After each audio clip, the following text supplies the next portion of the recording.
Ibrahim Koné, un professionnel spécialisé dans la fabrication, l'emballage et la réparation de pièces en métal, généralement sous forme de cuves, réservoirs, chaudières ou autres formes complexes. Il est connu par sa capacité à donner une allure particulière aux marmites en alliant à la fois tradition et savoir-faire.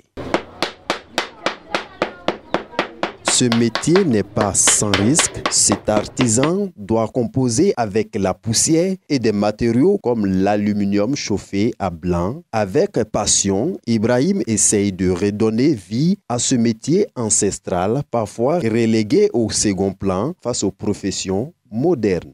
Avant tout, on charge le moule d'abord en sable.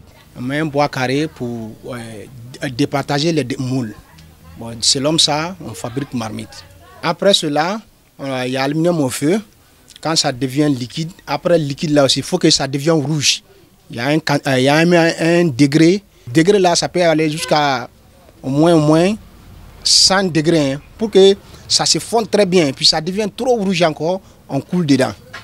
Bon, quand on coule dedans, bon, le format de marmite s'assoit en même temps. Loin d'être dépassé, le travail du chaudron trouve sa place dans une société où les traditions culinaires restent profondément enracinées. Les marmites en métal forgé, contrairement aux ustensiles modernes, conservent mieux la chaleur et garantissent une cuisson homogène. Cela en fait des outils prisés pour préparer des plats traditionnels. Actuellement, on a le manquant d'aluminium. Même à Abidjan, on prend là-bas cher, mais quand même, ça marche. Moi, si j'ai mes clients, ils viennent quitter en brousse pour venir ramasser marmite et aller vendre en brousse. Et ça vaut 10 ans que je suis dans ce métier. Quand même, je fais tous mes besoins dans ça.